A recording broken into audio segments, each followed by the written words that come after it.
आइए फ्रेंड्स, मैं दीपक नागर स्वागत करता हूं आप सबका अपने यूट्यूब चैनल पर। अगर अभी तक आपने मेरा चैनल सब्सक्राइब नहीं किया है तो प्लीज चैनल जरूर सब्सक्राइब करें।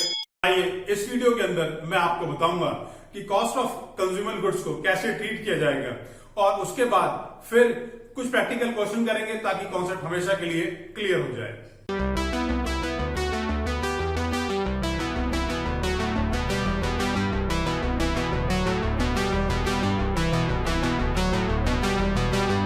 कॉस्ट ऑफ कंज्यूमर गुड्स के अंदर हम उन गुड्स की कंजम्पशन के बारे में बात करते हैं जिनकी कंजम्पशन के बिना एक एनजीओ का एम पूरा नहीं हो सकता।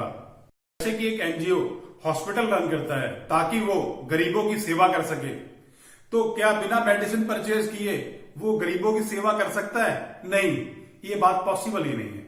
उसको मेडिसिन तो परचेज करनी पड़ेगी, तभी वो अपना हॉस्पिटल रन कर सकेगा और गरीबों की सेवा कर सकेगा। इसी तरीके से एक स्पोर्ट्स एकेडमी बिना स्पोर्ट्स इक्विपमेंट्स को परचेज किए अपनी एम को पूरा नहीं कर सकती है। जैसे कि अगर एक एनजीओ हॉस्पिटल रन कर रहा है तो उसके लिए मेडिसिन कंज्यूमर गुड्स का पार्ट हो जाएगा। अगर कोई एनजीओ छोटी मोटी कोई रसोई चला रहा है ताकि गरीबों को खाना प्रोवाइड कर सके, दे सके, तो फूड आइटम्स जो हैं वो कंज्यूमर गुड्स का पार्ट हो जाएंगे। अगर एक एनजीओ स्पोर्ट्स क्लब चला रहा है तो स्पोर्ट्स मटेरियल जो है वो उसके लिए कंज्यूमर गुड्स का पार्ट हो जाएंगे। और पोस्टेज, स्टेशनरी, इनकी तो जरूरत हर एनजीओ को ही पड़ जाती है। इस कॉस्ट ऑफ मटेरियल कंज्यूम के कॉन्सेप्ट को हम स्टडी करते हैं। इस कॉन्सेप्ट को हम 3 पार्ट्स में स्टडी करेंगे। पहला है opening stock of consumer goods. Opening stock of consumer goods का मतलब हुआ वो गुड्स जो हमने पिछले साल कंज्यूम करे थे, पिछले साल परचेज करे थे, लेकिन पिछले साल उसमें से कुछ रह गया था, उसे हमने इस साल कंज्यूम कर लिया है। पिछले साल का बचा हुआ बैलेंस जो हमने इस साल यूज करा वो कहलाता है opening stock of consumer goods. इसको हम ओपनिंग बैलेंस शीट में एसेट साइड में शो कर देते हैं। Next is closing balance of the consumer goods. Closing balance of the consumer goods का मतलब होता है वो गुड्स जो इस साल परचेज तो करें लेकिन उसमें से सारे के सारे कंज्यूम नहीं हुए, तो जो कंज्यूम नहीं हुए इस साल के बैलेंस में से वो कहलाता है closing balance of the consumer goods. इसको हम क्लोजिंग बैलेंस शीट में एसेट साइड में शो कर देते हैं। तीसरा पार्ट है cost of consumer goods. Cost of consumer goods consume during the year. ठीक है, जितना भी हमने इस पूरी ड्यूरेशन के अंदर, इस पूरे करंट ईयर के अंदर जितना भी हमने कंज्यूम कर लिया है कंज्यूमर स्टॉक, वो हमारा खर्चा हो गया है। उस खर्चे को हम इनकम एंड एक्सपेंडिचर की डेबिट साइड में शो कर देते हैं। आइए अब हम इसी कॉन्सेप्ट को आगे चल के डिटेल में स्टडी करते हैं।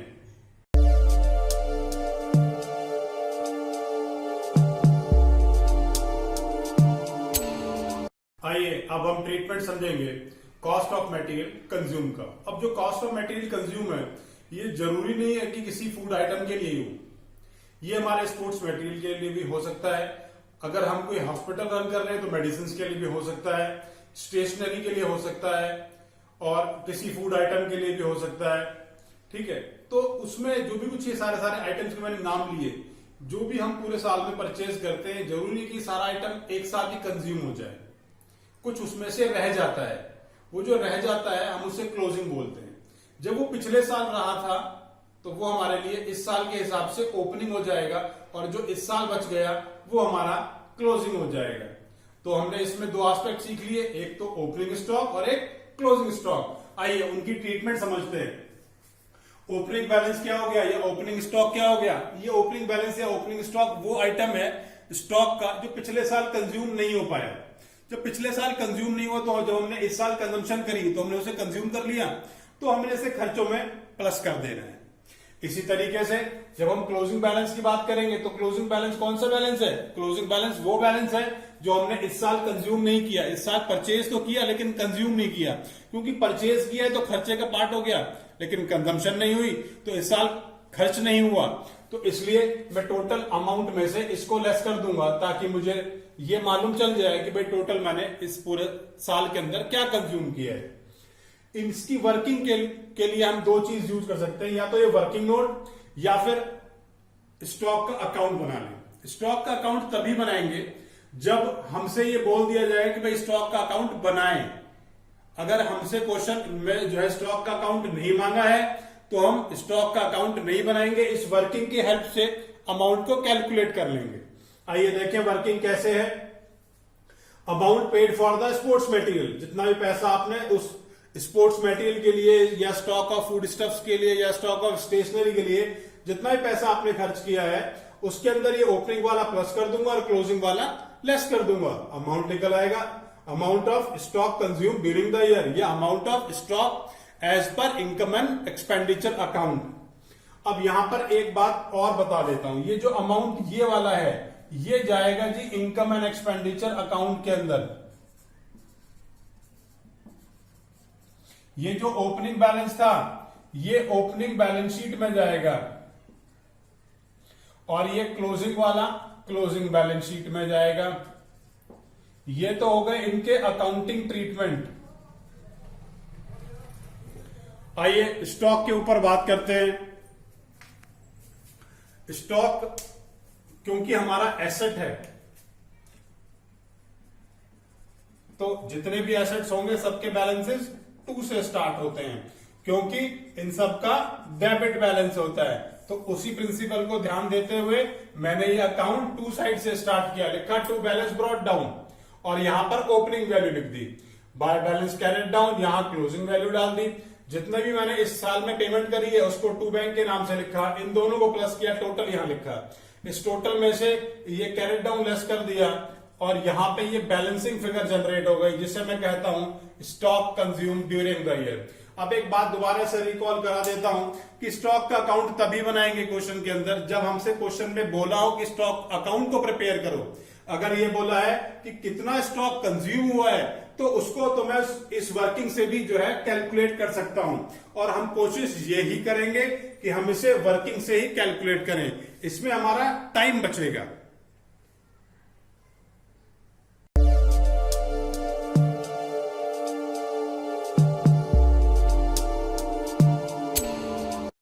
पहला प्रैक्टिकल क्वेश्चन करके दिखाता हूं आपको।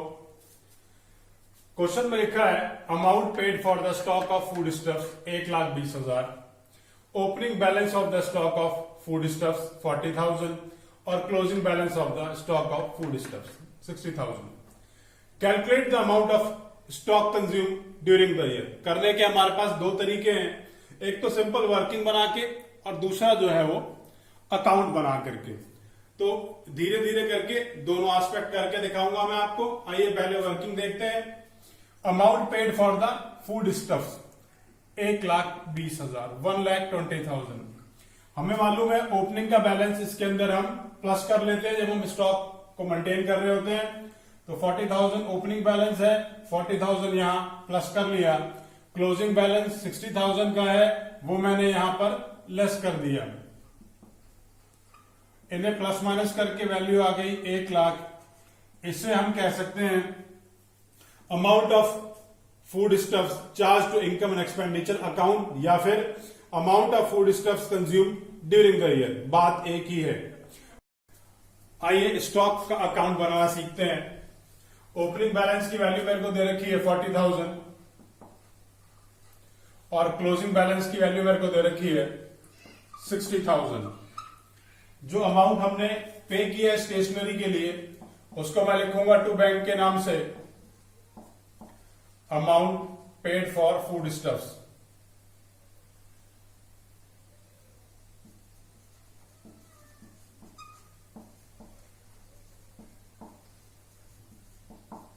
अमाउंट है 1,20,000। इनका टोटल लगा लिया मैंने, ये वैल्यू आ गई 1,60,000 और दोनों साइड से अकाउंट को बैलेंस कर देता हूं और यहां वाली जो बैलेंसिंग है उसे इनकम एंड एक्सपेंडिचर के नाम पे डाल दूंगा और लिख दूंगा stock consume during the year.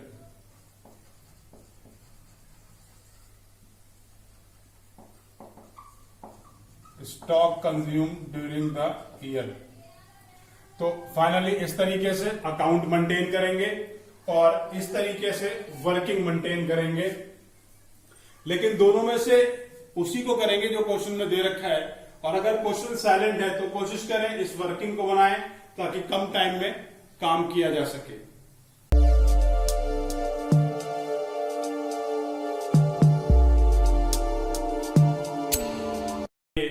आपको कॉस्ट ऑफ मटेरियल कंज्यूम को समझाता हूं। ये कॉस्ट ऑफ मटेरियल कंज्यूम तो मैंने आपको पहले भी समझा रखा है, लेकिन अब मैं इसमें क्रेडिटर्स का क्या इफेक्ट होगा और उसको कैसे हम ट्रीट करेंगे वो समझाऊंगा। आइए स्टार्ट करते हैं। Treatment of cost of material consumed. अब तक जो पढ़ा था वो सिंपल था, अब मैं उसमें क्रेडिटर्स की वैल्यू को मिक्स करके समझाऊंगा। ओपनिंग बैलेंस दे रखा होगा और एक क्लोजिंग बैलेंस दे रखा होगा। ओपनिंग बैलेंस ऑफ स्टॉक, ये वो स्टॉक है जो आपने पिछले साल परचेज किया था और उसमें से कुछ बच गया, वो आपने इस साल कंज्यूम कर लिया। क्योंकि इस साल कंज्यूम हो गया तो इस साल के खर्चों में इसे प्लस कर लिया जाएगा। Closing balance of the stock, closing balance of the stock क्या है? ये वो स्टॉक है जो आपने इस साल परचेज भी करा है लेकिन कंज्यूम नहीं हुआ। क्योंकि कंज्यूम नहीं हुआ तो इस साल में ये जो है स्टॉक खर्च नहीं हुआ है, तो मैं इस साल के खर्चों में से इसे लेस कर दूंगा। Opening balance of the creditor, opening balance of the creditor का मतलब हुआ वो क्रेडिटर जिनसे हमने पिछले साल सामान ले लिया था लेकिन उनके पैसे पिछले साल नहीं दिए, उनके पैसे इस साल दिए, तो वो हमारे इस साल के खर्चों का हिस्सा नहीं है उनका कोई भी, तो opening balance of the creditor को मैं लेस कर दूंगा। Closing balance of the creditor, closing balance of the creditor वो क्रेडिटर हैं जिनसे हमने इस साल माल परचेज किया उधार पर लेकिन उनके पैसे नहीं दिए।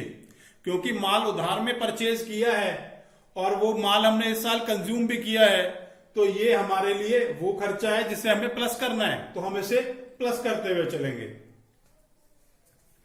आइए अब इनकी थोड़ी थोड़ी पोजीशन आपको बता देता हूं। ये ओपनिंग बैलेंस ऑफ स्टॉक मेरे लिए एसेट है, बैलेंस शीट में जाएगा एसेट साइड में। क्लोजिंग बैलेंस शीट ऑफ जो है क्लोजिंग बैलेंस ऑफ स्टॉक भी मेरे लिए एसेट है, बैलेंस शीट में जाएगा। Opening balance of the creditor opening balance sheet में जाएगा, लायबिलिटी साइड। और closing balance of the creditor closing balance sheet में जाएगा, लायबिलिटी साइड में, क्योंकि क्रेडिटर है। अब जब ये क्रेडिटर की वैल्यूज हमें दे रखी होती हैं तो भी हम हमारे पास क्वेश्चन को करने के दो ऑप्शंस होते हैं, या तो हम सिंपल एक वर्किंग नोट बना लें या फिर हम स्टॉक के अकाउंट को इस तरीके से मेंटेन कर लें। ये स्टॉक का अकाउंट हम तभी बनाना जो है प्रेफर करेंगे जब हमें क्वेश्चन ने बता दिया कि आपने स्टॉक का और क्रेडिटर का अकाउंट बनाना है, और अगर ऐसा नहीं बोला है तो हम ये अकाउंट्स नहीं बनाएंगे। सिंपल इस छोटी सी कैलकुलेशन से हम इस अमाउंट को कैलकुलेट कर लेंगे। आइए अब इस वर्किंग नोट को समझते हैं। सबसे पहले है अमाउंट पेड फॉर स्टेशनरी। जितना भी पैसा आपने स्टेशनरी को दिया है इसकी जगह ये भी लिखा हो सकता है अमाउंट पेड टू क्रेडिटर, या रिसिप्ट एंड पेमेंट साइड में पेमेंट टू क्रेडिटर भी लिखा हो सकता है, या पेमेंट फॉर स्टॉक या payment for stock of stationery food items, इस तरह से ये लाइन लिखी हुई मिल सकती है। इसके अंदर closing balance of the creditor को प्लस कर लूंगा और ओपनिंग वाले को लेस कर दूंगा। इन दोनों को प्लस माइनस करके जो रिजल्ट आएगा मैं उसे कहूंगा क्रेडिट परचेज ऑफ स्टॉक। इतने का माल हमने, इतने का स्टॉक हमने उधार पर लिया, इसके अंदर हम प्लस करेंगे कैश परचेज ऑफ स्टॉक। अगर दे रखा है तो, अगर नहीं दे रखा तो कोई बात नहीं है। अगर कैश दे रखा है तो दोनों को प्लस करके टोटल स्टॉक निकाल लेंगे परचेज ड्यूरिंग द ईयर। इसके अंदर जो ओपनिंग वाला स्टॉक है वो प्लस और क्लोजिंग वाला स्टॉक है वो लेस। इनको प्लस माइनस करने के बाद जो अमाउंट आएगा वो आएगा amount of stock consume during the year, या amount of stock to be shown in income and expenditure account. यहां पर एक बात और बता देता हूं, कई बारी क्वेश्चन में स्ट्रेट फॉरवर्ड लिखा होता है stock purchase during the year, तो वहां पर इस ओपनिंग वाले बैलेंसेस को, क्रेडिटर के बैलेंसेस को एडजस्ट नहीं करना है। दोबारा से ध्यान दें, टोटल परचेज, सॉरी कहीं क्वेश्चन में लाइन दे रखी होती है amount of stock purchase during the year, payment के बारे में नहीं लिखा, परचेज के बारे में लिखा है, तो इस क्रेडिटर के ओपनिंग क्लोजिंग को एडजस्ट नहीं करूंगा, सिंपल ओपनिंग क्लोजिंग स्टॉक को एडजस्ट करूंगा और अमाउंट को कैलकुलेट कर लूंगा। आइए अब इसे स्टॉक के हिसाब से जो है समझते हैं। क्योंकि स्टॉक का अकाउंट है तो स्टॉक क्या है हमारे लिए? स्टॉक हमारे लिए एसेट है, और जितने भी एसेट होंगे सब कहां से स्टार्ट होते हैं? टू बैलेंस ब्रॉट डाउन, और जितनी भी लायबिलिटीज होंगी सब बाय साइड से स्टार्ट होंगी, बाय बैलेंस ब्रॉट डाउन। तो आइए, स्टॉक मेरे लिए एसेट है, 2 से स्टार्ट करा और बाय में खत्म कर दिया, मतलब ये ओपनिंग वैल्यू और ये क्लोजिंग वैल्यू। ये मेरा क्रेडिटर का बैलेंस भी दे रखा है, तो क्रेडिटर लायबिलिटी है, बाय साइड से स्टार्ट करी, बाय में बैलेंस ब्रॉट डाउन लिखा और कैरेट डाउन जो है वो 2 में लिखा, यहां ओपनिंग बैलेंस, यहां क्लोजिंग बैलेंस। अब इसके बाद मुझे क्वेश्चन में दे रखा है कि मैंने पेमेंट करी है क्रेडिटर की, तो मैंने लिखा to bank amount paid to creditor. इन दोनों वैल्यूज को प्लस करा, ओपनिंग वाली वैल्यू लेस करी, तो ये बैलेंसिंग निकल गई कि कितने का माल मैंने क्रेडिटर से उधार में लिया है उसको, क्योंकि मैंने स्टॉक ऊपर स्टॉक का अकाउंट बनाया है और मुझे ये अमाउंट वहां स्टॉक में लेके जाना है, तो मैं लिखूंगा बाय स्टॉक ऑफ जो भी कुछ नाम आपने लिख रखा होगा, फूड आइटम्स, स्टेशनरी, ठीक है जी। तो ये बैलेंस यहां आ गया, ये मेरी बैलेंसिंग फिगर है। कैसे? इन दोनों को प्लस किया, इसको लेस किया, ये बैलेंसिंग फिगर आ गई, अकाउंट बैलेंस्ड हो गया। ये यहां से वैल्यू उठा करके यहां डाल दी है। अब अगर क्वेश्चन में कोई कैश परचेज दे रखी है तो टू बैंक करके कैश परचेज डाल दूंगा, क्वेश्चन में कैश परचेज नहीं दे रखी है तो कुछ नहीं करूंगा, इन दोनों को प्लस करूंगा, इसको लेस करूंगा, ये बैलेंसिंग निकाल दूंगा। अगर कैश परचेज दे रखी है तो तीनों को प्लस करूंगा, इस कैरेट डाउन को लेस करूंगा, ये बैलेंसिंग निकाल दूंगा। ये जो बैलेंसिंग आ गई, ये वो स्टॉक आ गया है जो मैंने इस पूरे साल के अंदर कंज्यूम किया गया है। अब इस स्टॉक के और क्रेडिटर के अकाउंट के बारे में एक बात और भी जान लेते हैं कि स्टॉक और क्रेडिटर का अकाउंट तभी इस तरीके से बनाएं जब आपको क्वेश्चन मेंशन कर रहा हो कि आपने ये स्टॉक का या क्रेडिटर का अकाउंट बनाना है। अगर क्वेश्चन साइलेंट है, कुछ नहीं कह रहा, सिर्फ इतनी सी बात पूछ रहा है कि भाई कितना अमाउंट स्टॉक का आपने कंज्यूम कर लिया है, तो इस वाले वर्किंग जो अभी हमने सीखी थी इसी को ही ड्रॉ करें, थोड़ा सा टाइम हमारा बचेगा क्वेश्चन को करते वक्त।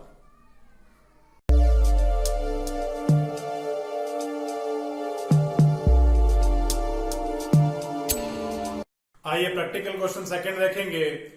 केस 1 देखें, क्वेश्चन में क्या लिखा है, amount paid for stationery 2,20,000, opening balance of the stationery 30,000, closing balance of the stationery 50,000, cash purchase made during the year 45,000, opening balance of the creditor for stationery 50,000, closing balance of the creditor for stationery 70,000।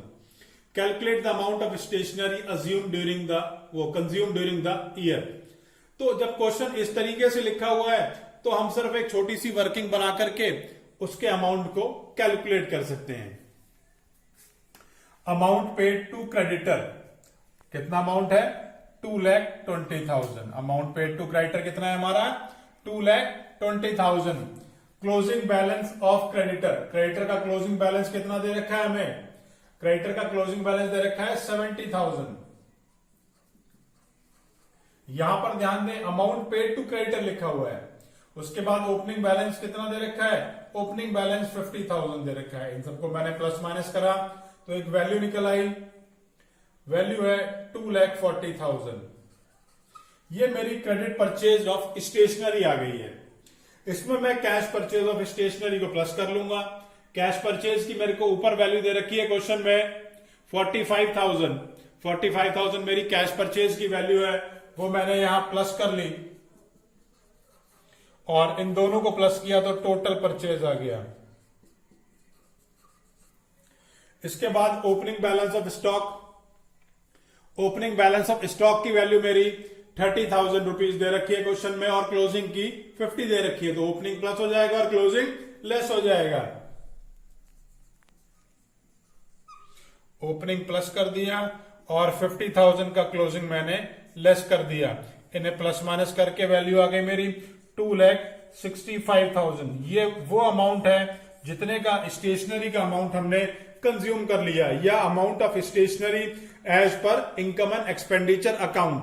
अब यहीं पर एक बात समझेंगे, अगर इस question की जगह ये लिखा होता prepare stock of stationery account,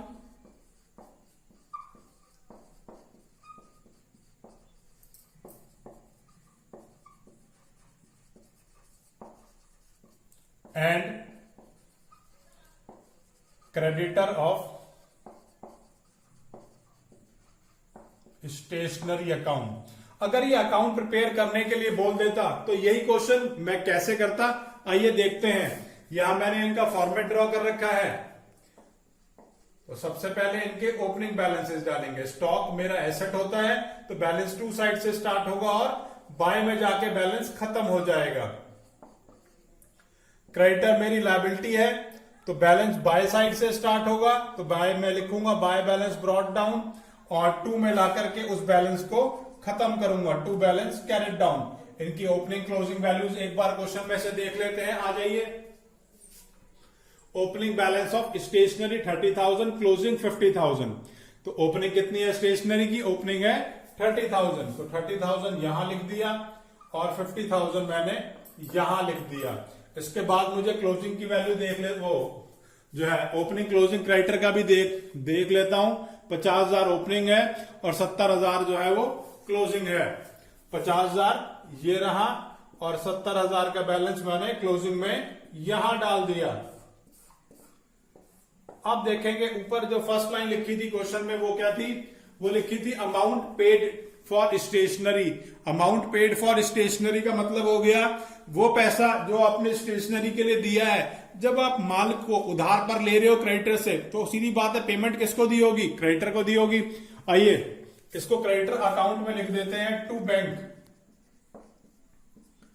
amount paid to creditor. Amount कितना था? 2,20,000। तो यहां पर क्रेडिट परचेज की एक बैलेंसिंग निकल आई। मैं उस बैलेंसिंग को स्टॉक के नाम से लिखूंगा कि इतने का माल हमने इससे क्रेडिट पर उधार पर परचेज किया है। तो bye stock of stationery,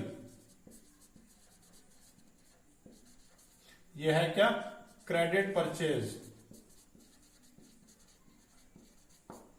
amount है मेरा, इसको मैंने दोनों को प्लस किया, टोटल आ गया 2,90,000। इतना ही टोटल मैंने दोनों साइड लिख दिया और यहां एक बैलेंसिंग फिगर जनरेट कर ली 2,40,000 की। ये जो 2,40,000 का अमाउंट है इसको मैं ऊपर वाले कॉलम में ले आया। मैंने लिखा टू क्रेडिटर ऑफ स्टेशनरी 2,40,000। अब ये है क्या? ये है क्रेडिट, ये है हमारी परचेज ऑन क्रेडिट जो आपने क्रेडिटर से उधार पर लिया है। इसके बाद कुछ माल हमने कैश भी लिया है तो to bank cash purchase. Cash purchase की जरा एक बार क्वेश्चन में वैल्यू देख लेते हैं। आइए क्वेश्चन में वैल्यू दे रखी है 45,000। आइए इस वैल्यू को डाल देते हैं वहां पर। इनको प्लस माइनस कर लिया मैंने, इन सबका टोटल लगाया 3,15,000। अब 3,15,000 दोनों साइड का टोटल आ गया। इसमें से ये कैरेट डाउन की फिगर लेस करी और यहां लिख दिया by income and expenditure account 2,65,000 stock consumed during the year.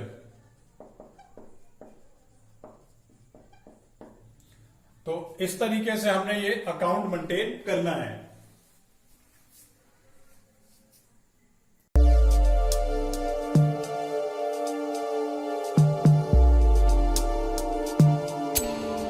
ये प्रैक्टिकल क्वेश्चन सेकंड देखेंगे, केस सेकंड में और फर्स्ट में क्या डिफरेंस है सबसे पहले उस बात को समझेंगे।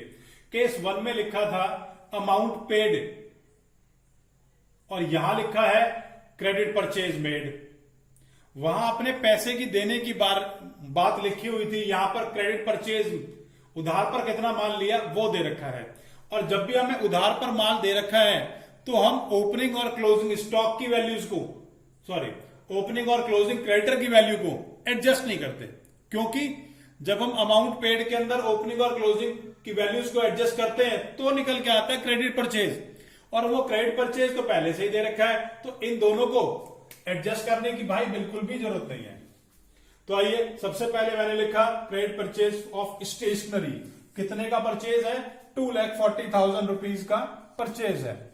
इसके अंदर इसके अंदर कैश की फिगर कितनी दे रखी है, कैश परचेज की फिगर दे रखी है 45,000 ये भी ले लिया, दोनों को जोड़ा 2,85,000 हो गया और ये टोटल परचेज है।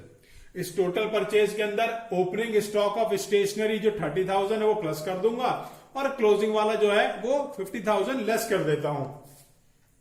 ओपनिंग 30,000 प्लस कर दिया और क्लोजिंग का 50,000 मैंने लेस कर दिया। इन दोनों को प्लस माइनस करके वैल्यू आ गई 2,65,000। ये क्या है, ये वो स्टॉक है जो कि हमने कंज्यूम करा है पूरे साल के अंदर, या ये वो स्टॉक है जिसे आप इनकम एंड एक्सपेंडिचर के अंदर स्टॉक ऑफ स्टेशनरी कंज्यूम के नाम से लिखोगे।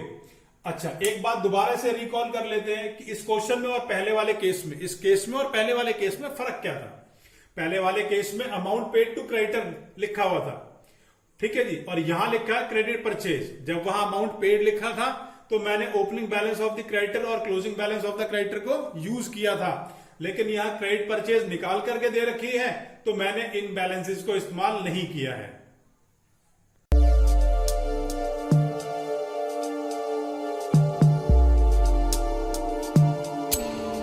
आइए प्रैक्टिकल क्वेश्चन सेकंड देखेंगे, केस थर्ड। देखें क्वेश्चन में क्या दे रखा है, amount paid to creditor 2,20,000, opening balance of the stationery 30,000, closing balance of the stationery 50,000, cash purchase is 25% of credit purchase. ये एक नई लाइन जोड़ी है मैंने यहां पर। Opening balance of the creditor for stationery 50,000, closing वही 70,000 और अमाउंट कैलकुलेट करना है। आइए इसको करते हैं। अमाउंट पेड टू क्रेडिटर है 2,20,000। क्योंकि अमाउंट पेड दे रखा है इसलिए क्लोजिंग और ओपनिंग क्रेडिटर को भी प्लस माइनस करना पड़ेगा। ओपनिंग क्रेडिटर है 50,000, वो हमने माइनस कर दिया, और क्लोजिंग क्रेडिटर है 70,000, वो हमने प्लस करा। दोनों को जोड़ा तो क्रेडिट परचेज फ्रॉम क्रेडिटर आ गया 2,40,000। अब वो कैश परचेज वाली लाइन एक बार दोबारा पढ़ लेते हैं।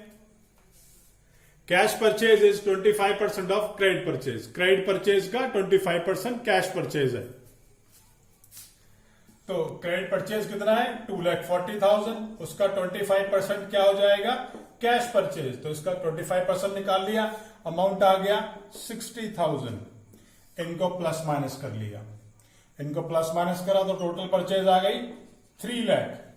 अब opening balance of the stock, opening balance of the stock कितना दे रखा है 30,000 और क्लोजिंग कितना दे रखा है 50,000। Opening plus closing less,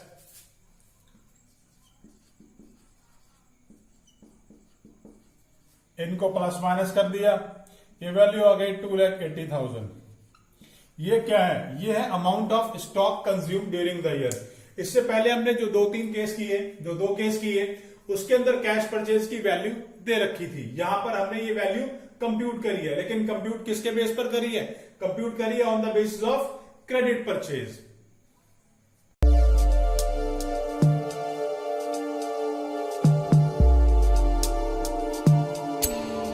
practical question second देखेंगे, केस 4। देखें क्वेश्चन में क्या लिखा है।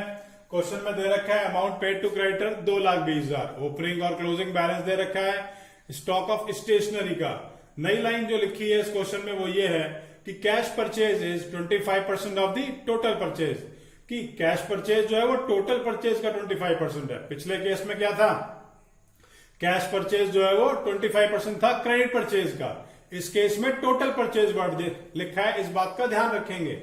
ओपनिंग और क्लोजिंग बैलेंस दे रखा है क्रेडिटर का और कैलकुलेट करने को बोला है कि amount of stationery consume during the year. आइए क्वेश्चन को देखें किस हिसाब से किया जाएगा। सबसे पहले देखें अमाउंट ऑफ क्रेडिटर कितना दे रखा है। अमाउंट ऑफ क्रेडिटर दे रखा है 2,20,000। Opening balance of the creditor 70,000 दे रखा है। ओपनिंग प्लस और क्लोजिंग के 50,000 मैंने लेस कर दिए। ये ओपनिंग और क्लोजिंग के क्रेडिटर के बैलेंसेस हैं, इन्हें प्लस माइनस किया तो वैल्यू आ गई 2,40,000। अब उसने कैश परचेज के लिए देखो दोबारा से एक बार देखते हैं कि लाइन क्या लिखी है। कैश परचेज के लिए लाइन लिखी है cash purchase is 25% of the total purchase, लेकिन हमारे पास तो सिर्फ क्रेडिट परचेज है। तो आइए एक वर्किंग को बनाते हैं और उसके थ्रू ये अमाउंट कैलकुलेट करेंगे। वर्किंग नोट, हमें मालूम है कि टोटल परचेज को दो हिस्सों में बांटा जा सकता है, एक कैश परचेज और दूसरा credit purchase.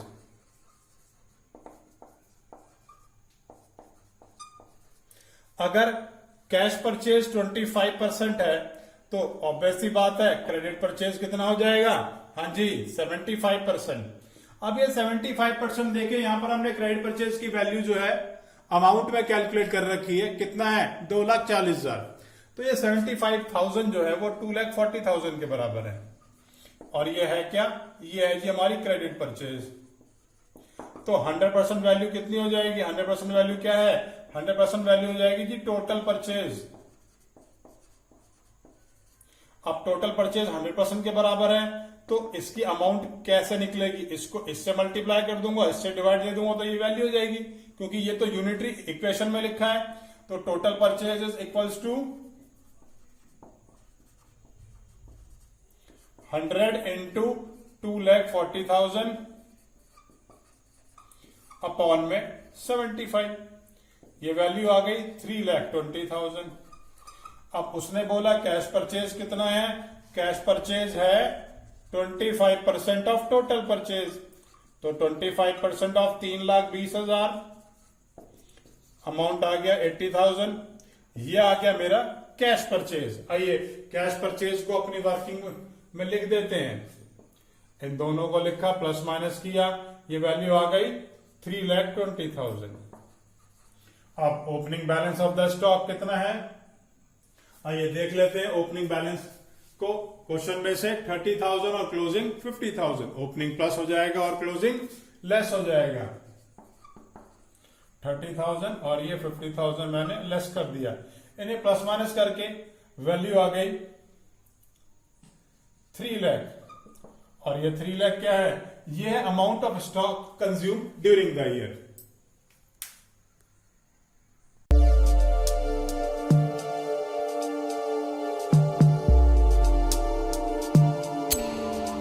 Treatment of cost of material को समझते हैं क्रेडिटर्स और एडवांस पेड टू सप्लायर के साथ। आइए देखें, इनके भी हमें दो बैलेंसेस दे रखे होंगे, एक तो ओपनिंग होगा और एक क्लोजिंग होगा।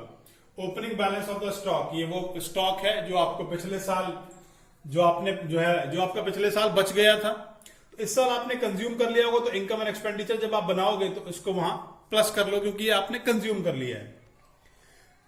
Opening balance of the creditor, अब opening balance of the creditor वो क्रेडिटर हैं जिनसे माल पिछले साल ले लिया था लेकिन उनके पैसे नहीं दिए, क्योंकि ये इस साल तो हमने कुछ खर्च किया नहीं, तो इसको इनकम एंड एक्सपेंडिचर में जब आप वर्किंग बनाओगे तो वहां से इसको लेस कर दोगे।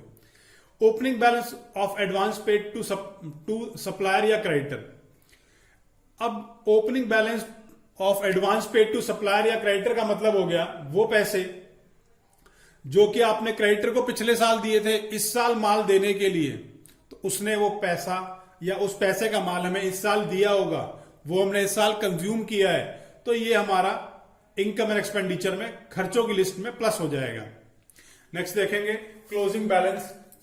Closing balance of the stock, closing जो स्टॉक का क्लोजिंग बैलेंस है ये वो बचा हुआ बैलेंस है जो आपने इस साल स्टॉक परचेज किया है उसमें से ये बच गया, ये कंज्यूम नहीं हुआ, लेकिन जब आपने जो है इसको खरीदा होगा तो आपने सबको इंक्लूड करा होगा टोटल को, जो माल बच गया जो कंज्यूम नहीं हुआ उसको इस साल की कंजम्पशन को निकालते टाइम इसे लेस कर देंगे इनकम एंड एक्सपेंडिचर अकाउंट में या उस वर्किंग में जहां पर आप stock consume during the year को कैलकुलेट कर रहे हो।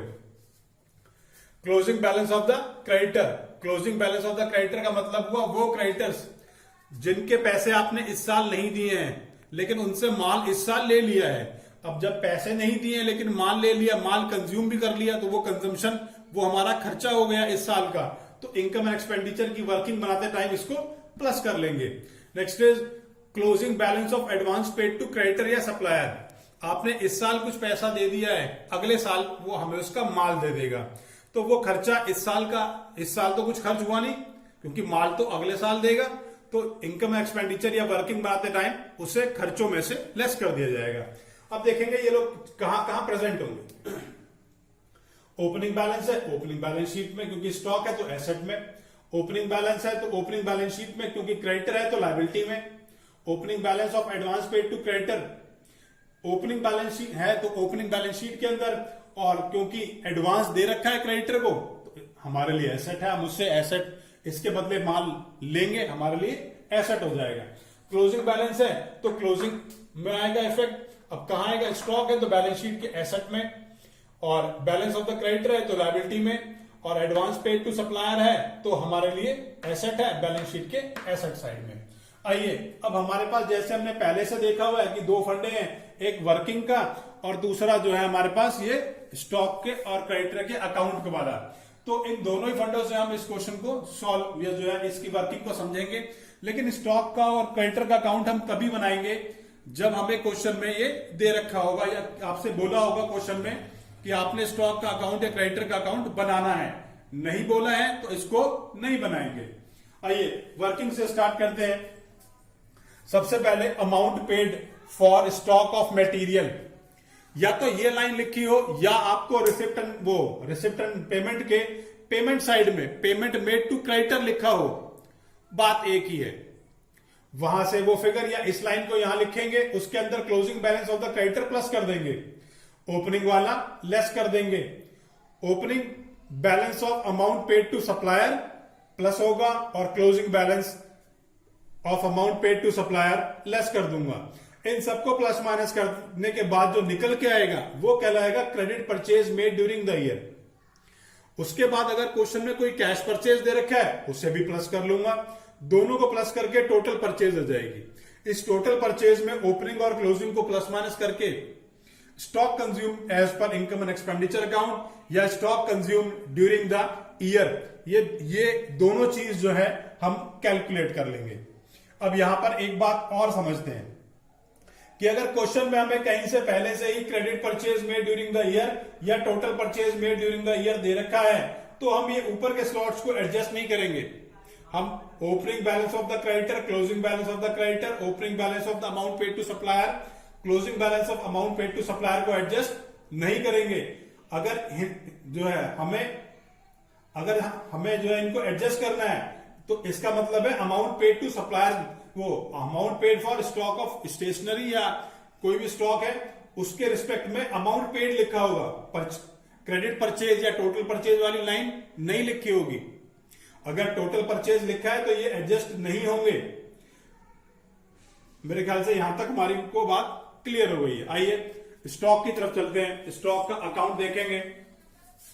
अब क्योंकि स्टॉक का अकाउंट तो सिंपल है, जैसे हमने पहले सीखा हुआ है, क्रेडिटर अकाउंट की तरफ चलते हैं। अब क्रेडिटर का जो बैलेंस है वो हमारे लिए लायबिलिटी है।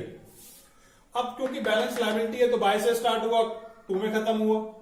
लेकिन जो एडवांस पेड टू क्रेडिटर है वो हमारे लिए एसेट है, तो उसका बैलेंस टू से स्टार्ट हुआ और बाय में खत्म हुआ, तो उसका ओपनिंग क्लोजिंग भी मैंने यहीं पर ही डाल दिया है। अब इनके बैलेंसेस डाल दिए, कौन कौन से? Opening, closing, opening, closing. अब कुछ अमाउंट हमने क्रेडिटर को दे रखा होगा जो कि रिसिप्ट एंड पेमेंट में लिखा हुआ मिलेगा आपको, तो वहां कर दिया टू बैंक करके ये तीनों का टोटल कर लिया। इसमें से ये और ये लेस करा तो ये बैलेंसिंग फिगर आ गई। ये बैलेंसिंग फिगर क्या है? Credit purchase made during the year. Credit purchase made during the year का बैलेंस यहां निकालने के बाद इसको मैं यहां ले आऊंगा। कोई कैश परचेज है तो वो लिख दिया। स्टॉक का अकाउंट है, बैलेंस टू से स्टार्ट होगा और बाय में खत्म हो जाएगा। तीनों का टोटल लगाऊंगा, कैरेट डाउन लेस करूंगा और ये वो अमाउंट आ गया जो कि मैंने स्टॉक का कंज्यूम कर लिया है पूरे साल के अंदर।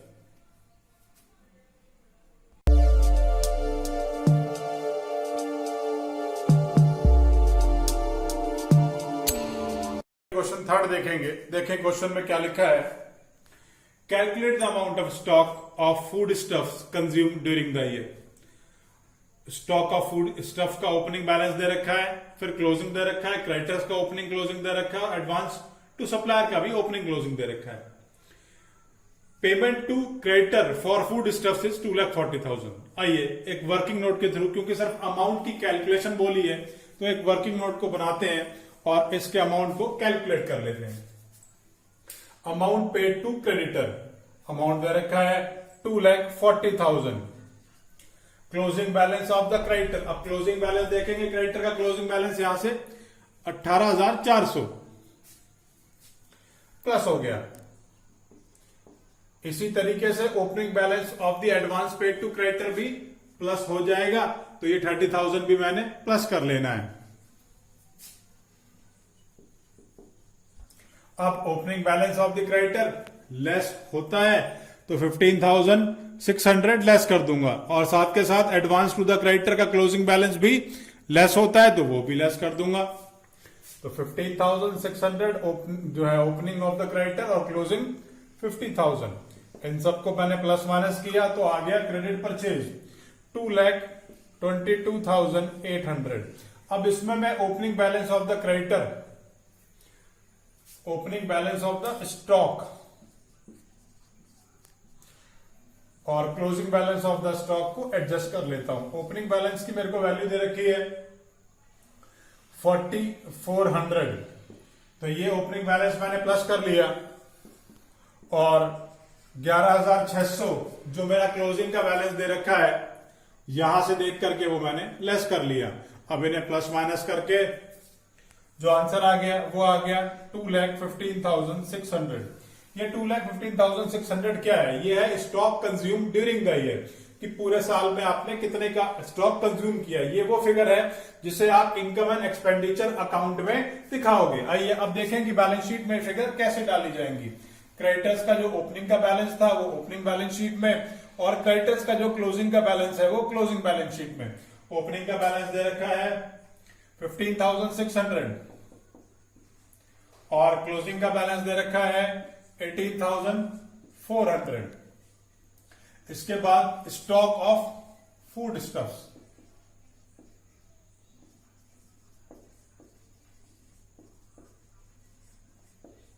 ओपनिंग वाला ओपनिंग में और क्लोजिंग वाला क्लोजिंग में। देखें ओपनिंग का बैलेंस है 4,400 और क्लोजिंग का बैलेंस है 11,600। अब इसके बाद जो है हमने जो एडवांस दे रखा है सप्लायर को, वो भी हमारे लिए एसेट है, तो advance to supplier,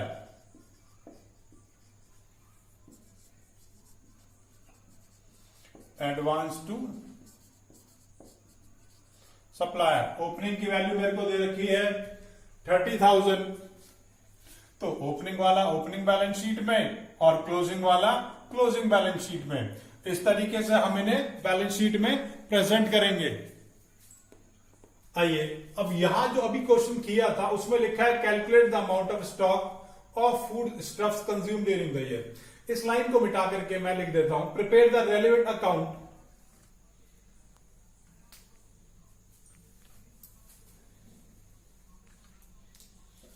prepare the relevant account.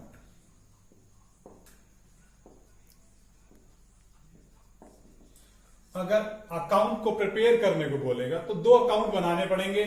पहला है स्टॉक ऑफ फूड स्टफ, दूसरा है creditor for stock of food stuffs. तो आइए इन दोनों के सबसे पहले बैलेंसेस डाल लेते हैं। स्टॉक का अकाउंट है, टू साइड से स्टार्ट होगा। स्टॉक का ओपनिंग बैलेंस मेरे को दे रखा है 4,400, क्लोजिंग बैलेंस दे रखा है 11,600। क्रेडिटर्स का ओपनिंग बैलेंस है 15,600, क्रेडिटर्स का क्रेडिट बैलेंस है तो बाय साइड से स्टार्ट है, टू साइड में खत्म हो जाएगा। ये वैल्यू आ गई 18,400। इसी तरीके से एडवांस पेड टू क्रेडिटर का बैलेंस ओपनिंग वाला हमारे लिए एसेट है, तो बैलेंस टू साइड से स्टार्ट होगा और कैरेट डाउन बाय साइड में जाके खत्म होगा। इन दोनों की वैल्यूज भी मैंने डाल ली। अब लास्ट में क्वेश्चन की एक लाइन लिखी है payment to creditor for food stuffs is 2,40,000। अब पेमेंट है तो क्रेडिटर को करनी पड़ेगी, तो लिखूंगा टू बैंक क्रेडिटर अकाउंट के अंदर 2,40,000। टोटल लगा लेता हूं इस कॉलम का 2,88,400 और इसमें से इस फिगर को प्लस माइनस कर देता हूं। यह आ जाएगी बाय, ये उस अकाउंट के नाम से आएगी, by stock of food stuffs. इसके टोटल में से 2,88,400 के टोटल में से ये लेस कर दिया, और इसको लेस करने के बाद जो वैल्यू आई वो आई 2,22,800। ये मेरी क्रेडिट परचेज है, क्रेडिट परचेज। ये वैल्यू मैं ऊपर अकाउंट में ले आता हूं, यहां लिखूंगा 2 क्रेडिटर फॉर स्टॉक और 2,22,800 ये मैंने यहां डाल दिया। इनका टोटल लगा लेता हूं।